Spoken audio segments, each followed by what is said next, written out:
Qu'est-ce que c'est? Une Bible? Tu lis la Bible, Ringo? Pas tous les jours. Au large biblique. Le podcast qui explore la Bible. Bienvenue à toutes et à tous sur Au large biblique, le podcast qui explore la Bible, et pour cette série d'épisodes, qui mène l'enquête sur les évangiles. Précédemment, nous avons observé que les textes des 4 évangiles s'appuient sur le genre littéraire des biographies antiques. Cependant, ils s'en distinguent aussi par leur contenu qui souhaite souligner l'actualité du message de Jésus, confessé Christ, Seigneur ou Fils de Dieu, venant inaugurer les temps eschatologiques. C'est à ce dessein qu'ultérieurement, chacun de ces ouvrages furent associés au mot « évangile ». Un mot employé dans le monde grec et juif pour désigner un événement d'importance et déterminant pour l'avenir. Dans les Écritures du Premier Testament, ce mot renvoie essentiellement à l'action divine venant rétablir son peuple au milieu des nations et instaurer un règne de justice. L'Évangile est donc l'annonce de ce règne de Dieu par Jésus-Christ. Luc et Jean nous le rappellent de manière explicite. Leurs récits sont rédigés afin d'entretenir et corriger ou consolider la foi de leur auditoire. Mais qu'est-ce qui a motivé l'écriture de ces ouvrages que l'on date généralement entre 70 et 90 de notre ère? Existait-il des œuvres plus anciennes sur lesquelles nos écrivains hagiographes se seraient appuyés? Pour répondre à ces questions, j'aimerais me baser, entre autres, sur la dédicace de l'Évangile selon Luc, qui servira de fil conducteur à notre enquête sur les motifs et les sources de la rédaction des Évangiles. Luc, en effet, offre à ses lecteurs une dédicace développée, incluant l'objet, la modalité et la finalité de la rédaction de son œuvre en 2 tomes. Je l'ai déjà cité avec le premier épisode, mais nous allons la réentendre. Puisque beaucoup ont entrepris de composer un récit des événements accomplis parmi nous, d'après ce que nous ont transmis ceux qui furent dès le début témoins oculaires et serviteurs de la parole, il m'a paru bon à moi aussi, après m'être soigneusement informé de tout à partir des origines, d'en décrire pour toi un récit ordonné, très honorable Théophile, afin que tu puisses constater la solidité des enseignements que tu as reçus.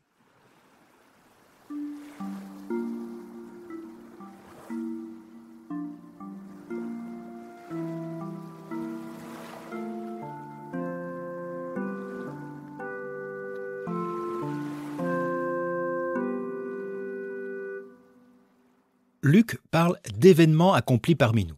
En grec, il utilise le mot pragma, traduit par événement ici, qu'on peut aussi traduire par agissement, activité, ou même parfois, un peu rarement, désagrément ou embarras. Alors, de quoi parle-t-il?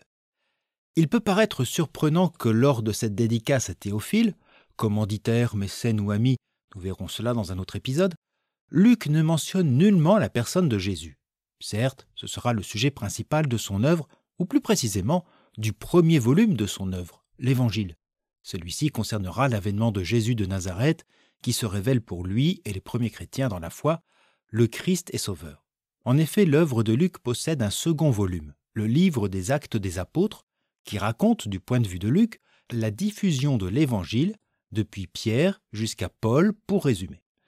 Donc, les événements accomplis qu'il évoque concernent toute cette histoire. Mais ceux-ci, ces agissements accomplis parmi nous, dit-il, pourraient aussi évoquer la situation du moment. Nous avons vu que les évangiles avaient pour clé de lecture l'avènement du royaume de Dieu par Jésus-Christ. Or, depuis, bien des événements ont pu décourager certains croyants.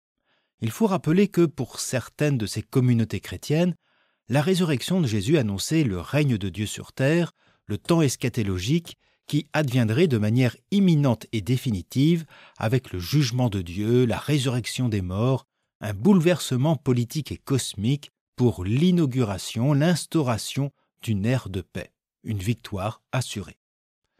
Paul témoigne pour une part, dans sa première lettre aux Thessaloniciens, d'une telle attente de la part de ces chrétiens, attente qu'il doit tempérer. Le retard de cette parousie du Christ interroge les chrétiens de Thessalonique. Le Christ est venu et beaucoup attendent un retour immédiat, durant leur vivant. Mais des événements plus dramatiques vont encore perturber la foi chrétienne.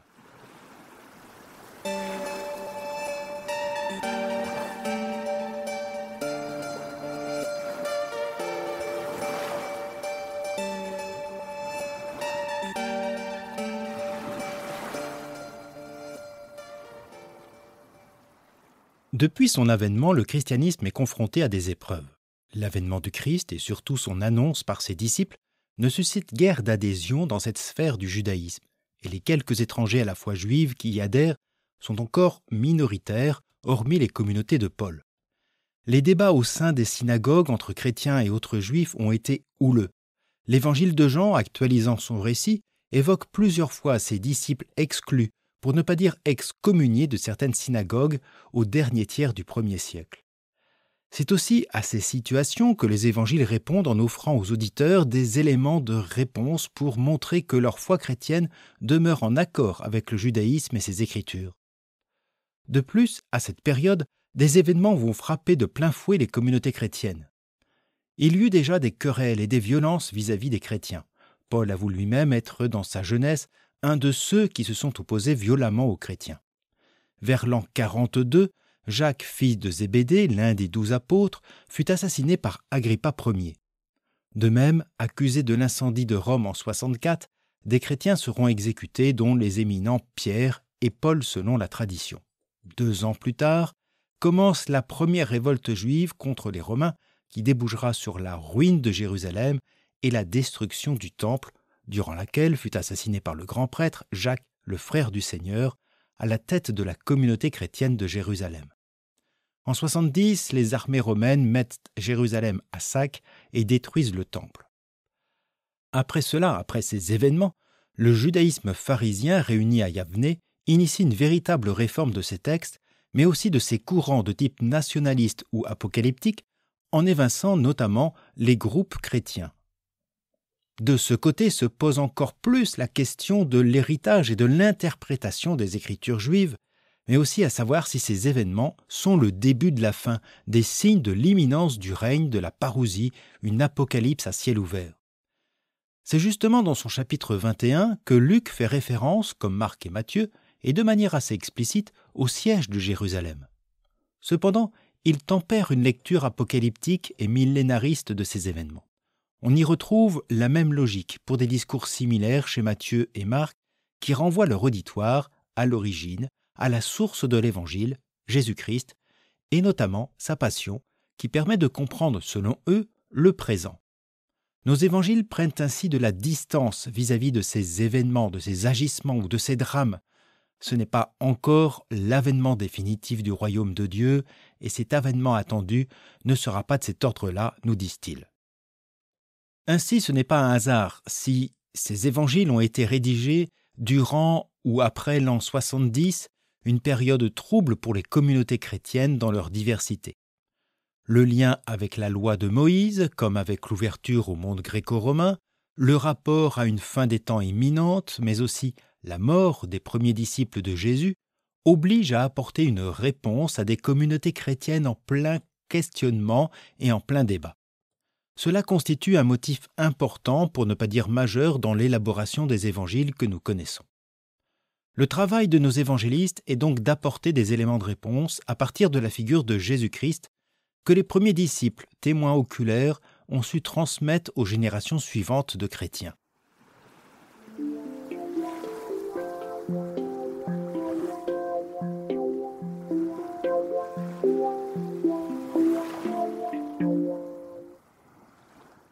D'après ce que nous ont transmis ceux qui furent dès le début témoins oculaires et serviteurs de la parole, nous dit Luc l'évangéliste. Retour aux sources donc, c'est-à-dire à ce Jésus de Nazareth, ou du moins de ce qu'on peut en savoir à partir du témoignage des premiers disciples. Car si l'Évangile annonce le royaume de Dieu, c'est bien à partir de cette figure confessée Christ est Seigneur. De fait, historiquement, l'objet même de la prédication et du ministère de Jésus de Nazareth concerne le royaume de Dieu à venir. Sur ce point, la grande majorité des historiens et exégètes s'entendent sur ce Jésus perçu durant sa vie comme un prophète apocalyptique, un prophète eschatologique, issu du groupe de Jean le Baptiste qui annonce aussi l'imminence du règne de Dieu. Les évangiles placent à juste raison le début de la prédication de Jésus après sa rencontre avec Jean. C'est de cette activité dont vont témoigner les premiers disciples et apôtres comme Pierre, Jean, Thomas et bien d'autres. L'Évangile qui annonce le règne de Dieu s'appuie sur cet homme qui a annoncé le royaume en parole et en acte. Il n'y a pas d'inadéquation sur ce plan entre le Jésus de l'histoire et le Christ professé dans les évangiles. Le récit s'appuie sur une figure historique qui proclamait le royaume à partir d'éléments rapportés notamment par les premiers disciples qu'il avait connus et suivis de son vivant. Cependant, ceux que Luc nomme témoins oculaires sont aussi qualifiés de serviteurs de la parole. Ils ne sont pas que de simples témoins extérieurs. Leur témoignage est marqué par leur foi, une foi qui a fait l'expérience du drame de la passion du Christ et de l'annonce surprenante de sa résurrection. Ce point est important, car ce qui est aussi raconté dans les évangiles passe également par ce prisme de ces événements qui ont apporté un point de vue nouveau sur Jésus et son message. L'évangile de Jean fait référence à cette mémoire qui est éclairée par la passion lorsqu'il dit à plusieurs reprises que les disciples se souvinrent de certaines choses après cela, non qu'ils l'avaient oublié, mais qu'ils sont capables désormais de leur donner sens. Ce qui a pu paraître anodin ou énigmatique va prendre un tout autre relief. On peut ici citer 2 extraits. Le premier est tiré du chapitre 2, après le miracle de Cana. Aussi, lorsque Jésus se releva d'entre les morts, ses disciples se souvinrent qu'il avait parlé ainsi, et ils crurent à l'Écriture ainsi qu'à la parole qu'il avait dite. Le second extrait provient du chapitre 12 à propos de l'entrée triomphale à Jérusalem. Au premier moment, les disciples ne comprirent pas ce qui arrivait.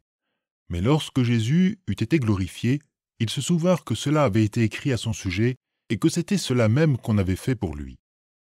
Comme je l'ai déjà évoqué dans l'épisode précédent, la passion de Jésus va constituer dans l'élaboration des évangiles la clé de lecture pour saisir les paroles et les gestes de ce Jésus de Nazareth et son identité messianique et divine. Il s'agira donc pour eux, dans cette tradition de témoins, de rendre compte de la croix non comme l'échec d'un pseudo-messie, ni comme une preuve de la supercherie de Jésus, mais à l'inverse, comme l'événement, bien que dramatique, qui exprime au mieux le message et le messager, ce Jésus de Nazareth. Le défi étant pour ses premiers disciples de montrer combien Jésus et son message répondaient encore aux défis actuels des communautés chrétiennes. Luc, comme les autres évangélistes, se base ainsi sur cette foi des premiers disciples, une foi transmise oralement d'abord. Cependant, ces premiers disciples ne sont pas les seuls témoins et serviteurs de la parole, pour reprendre l'expression de Luc. Il faut aussi tenir compte d'autres disciples qui n'ont pas connu Jésus de son vivant, mais qui ont bénéficié de la foi de ces premiers disciples et ont commencé à prêcher. C'est le cas de Paul de Tarse ou d'un certain Apollos auquel il fait référence dans sa première lettre aux Corinthiens. Luc témoigne ainsi que son évangile bénéficie d'une chaîne de traditions orales, mais aussi écrites probablement, et qui vont servir de base et de source à son évangile.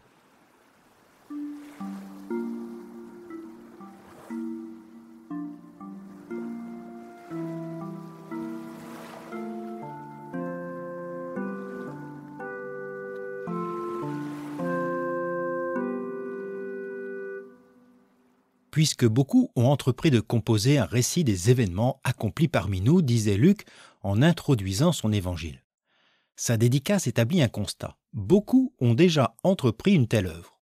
L'évangéliste témoigne ainsi d'une multiplicité d'écrits déjà édités ou en Genèse, dont le nombre, beaucoup, dépasse sans doute les sources que nous-mêmes connaissons, dont Marc, fait-il référence aux premières ébauches de ce que sera l'évangile de Jean ou à d'autres écrits comme Matthieu. C'est une question.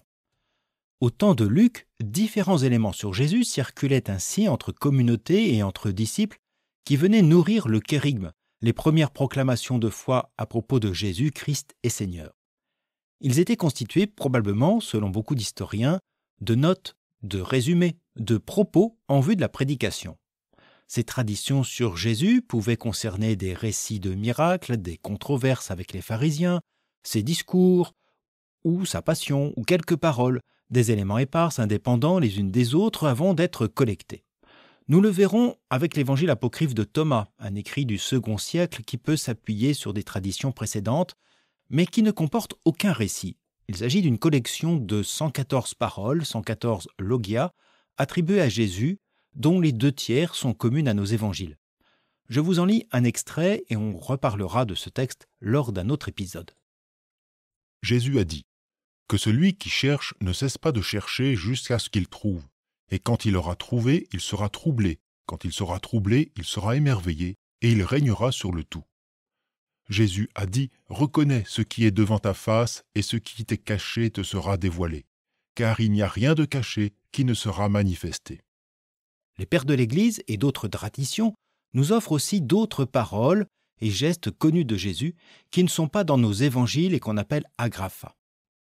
C'est le cas même des Actes des Apôtres où Luc fait écho à une parole de Jésus qui n'est pas dans son évangile. Paul leur dit « Je vous l'ai toujours montré.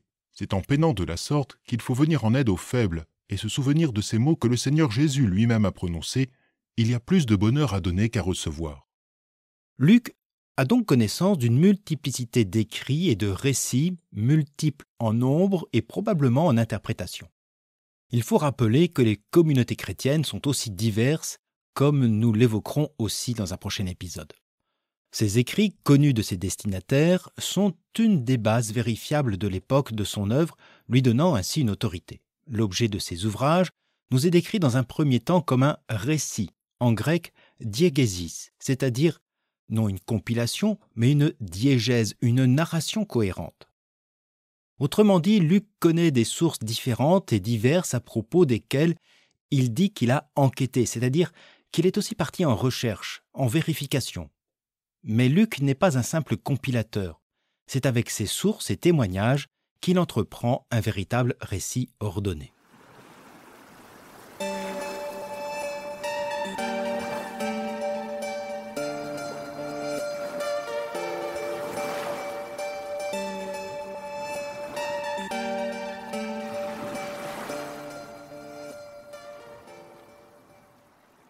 Luc connaît donc d'autres récits, d'autres textes dont nous savons peu de choses et qui peuvent être constitués notamment de traditions diverses et éparses sans pour autant représenter un récit construit.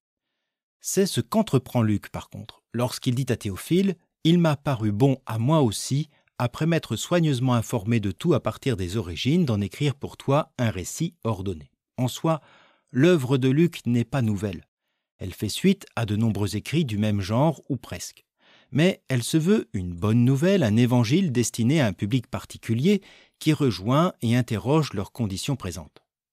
Ainsi, l'œuvre de Luc, comme aussi le sont les autres évangiles, ne se réduit pas à une adaptation culturelle. Il a recueilli avec précision des informations concernant tout ce qui s'est passé depuis le début pour écrire un exposé suivi.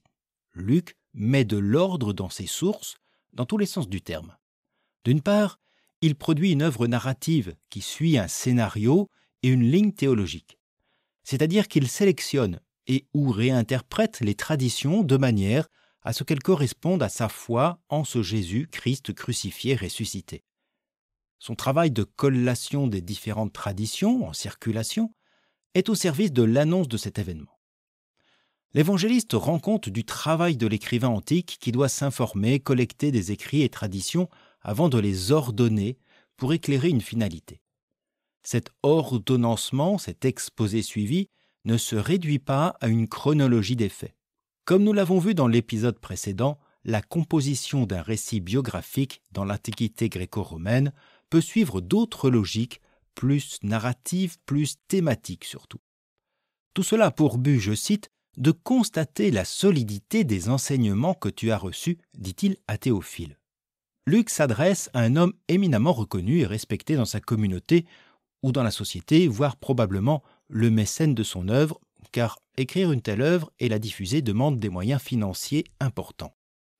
Bien évidemment, l'œuvre n'est pas destinée à un seul, mais à une ou des communautés.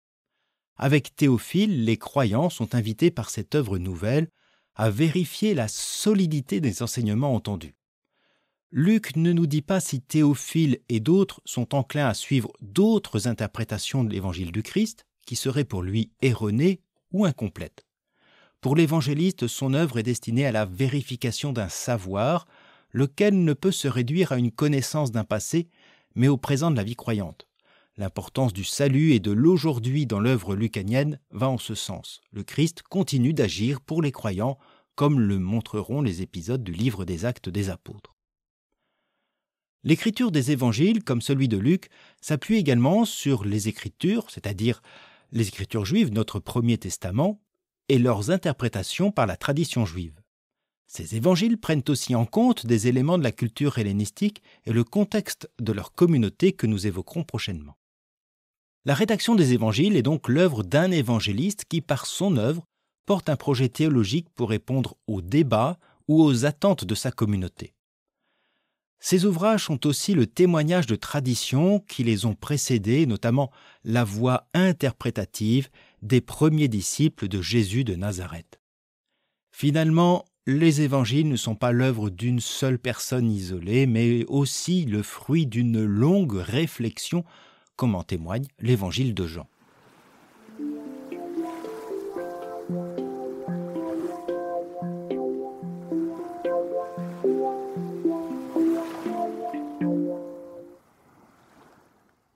L'évangile de Jean montre que sa rédaction s'est faite dans le temps.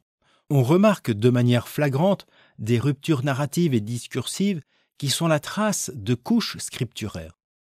Ainsi, le début du chapitre 6 de Jean commence sur l'autre rive du lac alors que précédemment la narration se déroulait à Jérusalem. Dans son dernier discours aux disciples, au chapitre 14, Jésus conclut « Allons, partons d'ici ». Cependant, au chapitre 15, ce discours de Jésus se poursuit comme si de rien n'était. De même, le même évangile bénéficie de deux conclusions, chapitres 20 et 21. Tous ces éléments montrent que cet évangile a subi, ou mieux profité, d'ajouts qui servaient à réactualiser le récit. Certains exégètes, comme le dominicain Boimard, concevaient ces réécritures à propos de l'évangile de Marc ou de Luc. Il aurait ainsi existé plusieurs versions des évangiles avant celles que nous connaissons. D'ailleurs, ultime exemple et témoignage, le passage de la femme adultère que l'on trouve chez Jean au chapitre 8 constitue un ajout très tardif puisqu'il est absent de certains manuscrits du IIIe et IVe siècle et que ce même passage se trouve parfois dans certains manuscrits de l'évangile de Luc au chapitre 21. Nous sommes en présence d'un récit indépendant que des communautés ont cherché, en raison de la richesse de ce texte, à rattacher à un évangile.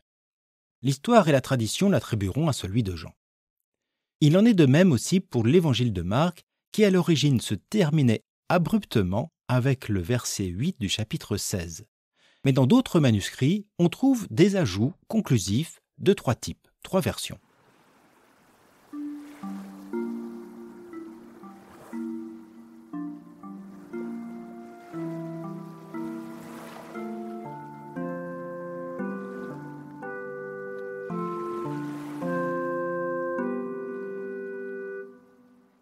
Les évangiles sont donc le produit d'un long et coûteux travail issu de traditions diverses émanant des premiers disciples, mais aussi d'autres productions écrites portant leur interprétation, parfois similaire, parfois différente, sans forcément être divergente, comme on peut le voir en comparant les évangiles que nous connaissons.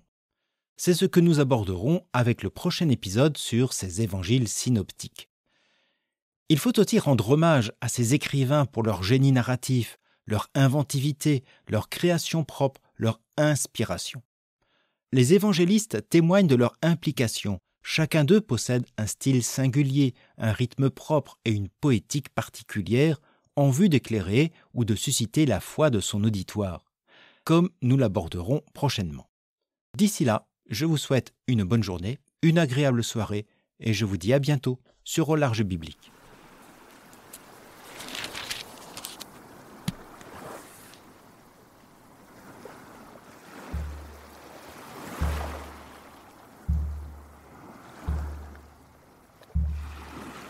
Au Large Biblique est un podcast créé et animé par François Bessonnet, prêtre et bibliste.